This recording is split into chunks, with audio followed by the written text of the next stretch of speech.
Bismillah, assalamualaikum warahmatullahi wabarakatuh. Alhamdulillahirabbil alamin, wassalatu wassalamu ala mursalin, amma ba'd. Kaifa halukum? Bagaimana kabar anak-anak kelas 7 yang dirahmati Allah Subhanahu wa taala? Semoga semuanya dalam keadaan sehat walafiat.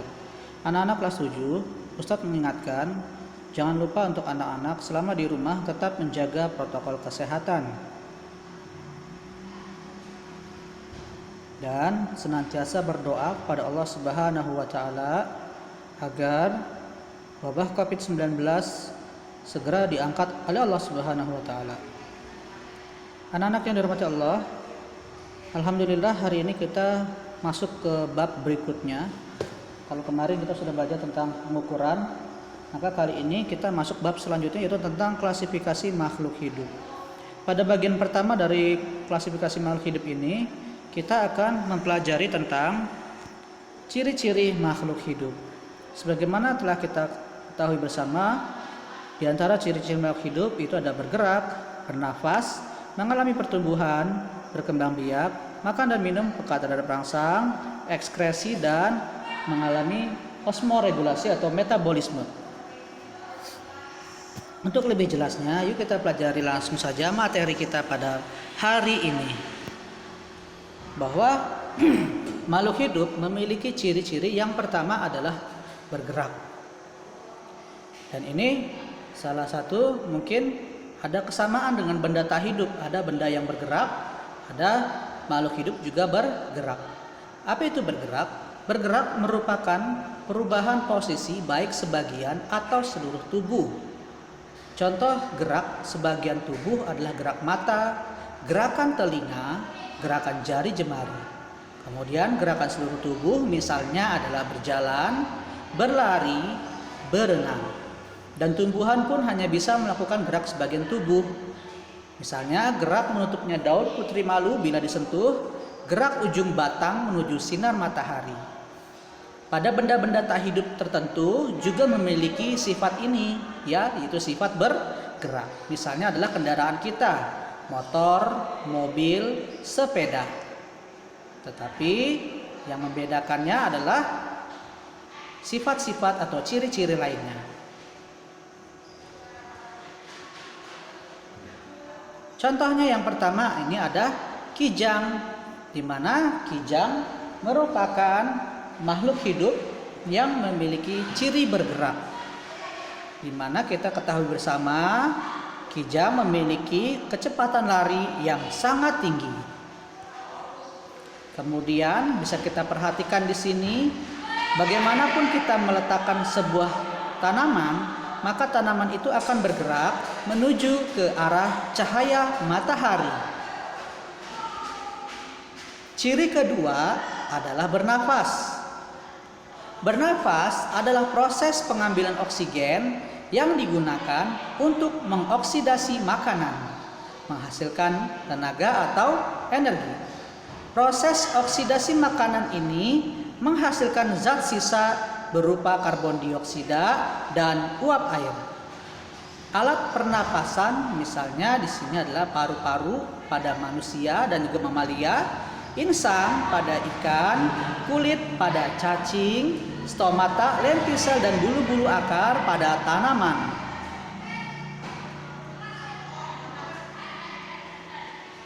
Contoh di sini adalah burung yang melakukan pernapasan dengan melalui paru-paru. Kemudian kecebong dengan insang dan katak dengan paru-paru. Kemudian ada ikan juga dengan insang,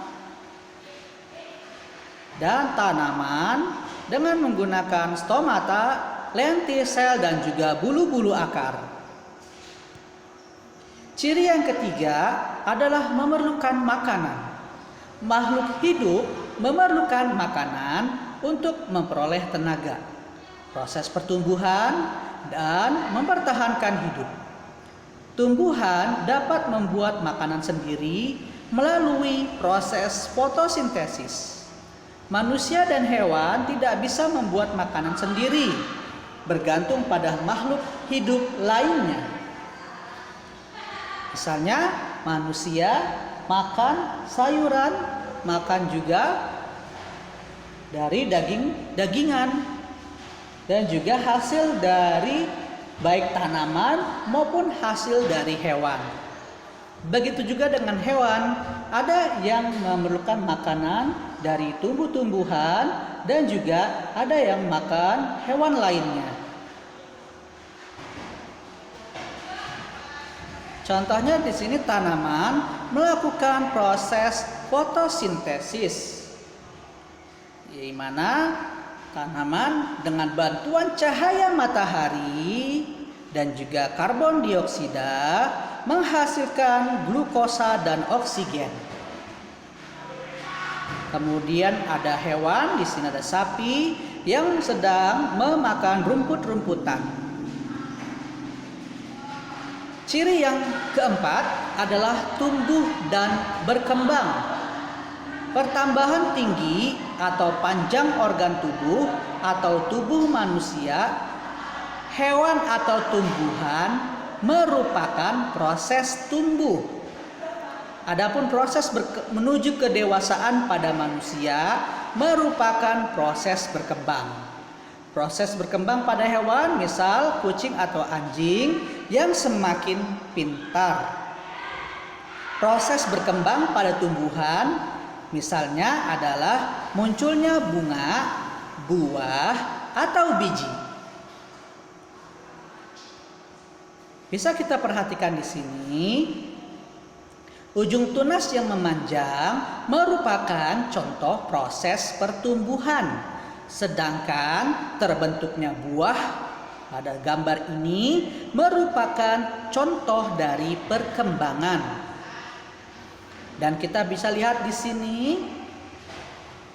mulai dari ular, dari telur ular ke pompong, kemudian menjadi kupu-kupu muda dan akhirnya menjadi kupu-kupu dewasa, merupakan bentuk tahapan pertumbuhan sekaligus juga perkembangan pada hewan ini.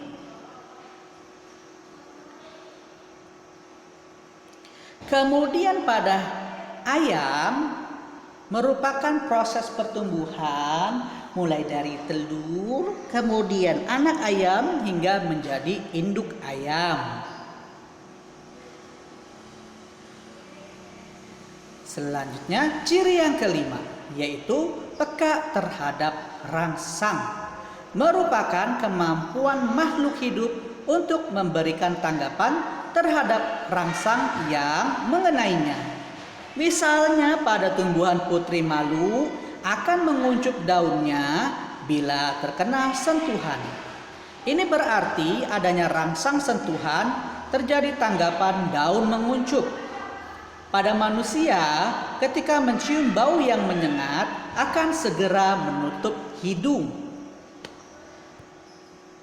Bisa kita perhatikan di sini, contohnya adalah tumbuhan putri malu yang biasa kita temui berada di pinggir lapangan ataupun di pinggir jalan.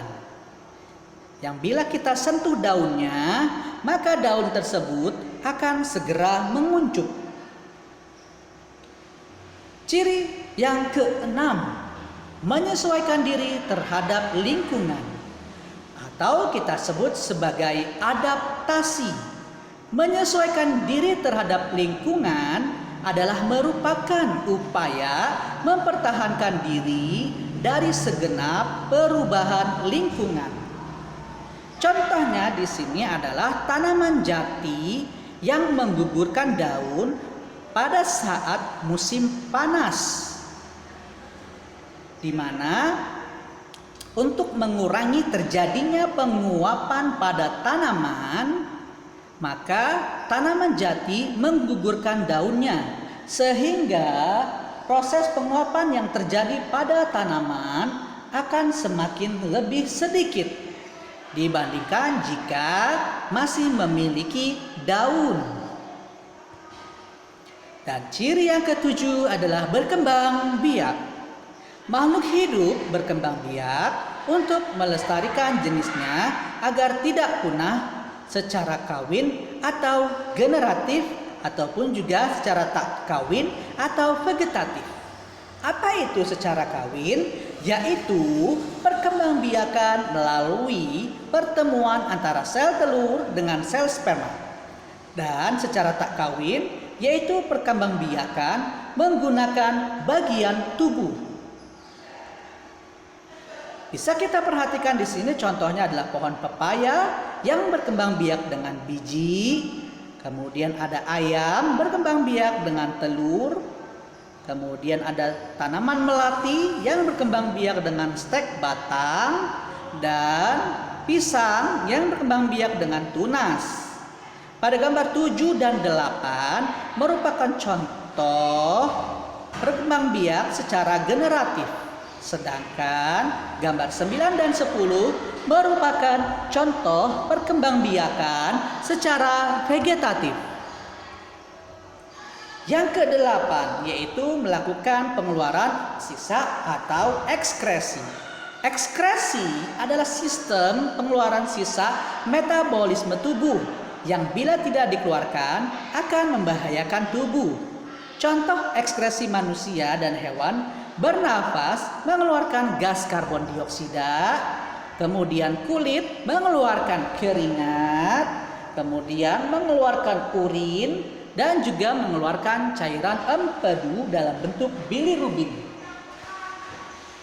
Contohnya di sini ada keringat, kemudian ada gelembung-gelembung yang menandakan bahwa kita menghasilkan karbon dioksida, dan juga ada urin yang merupakan hasil dari ekskresi tubuh kita dan juga cairan empedu.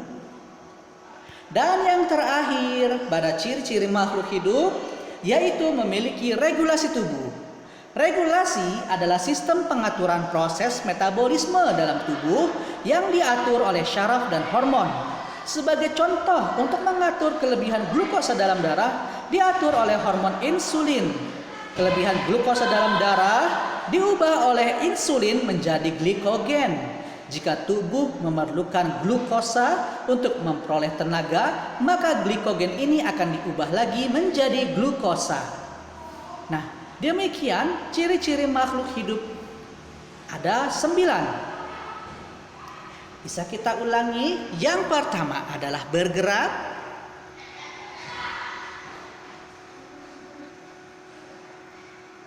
Yang kedua adalah bernafas.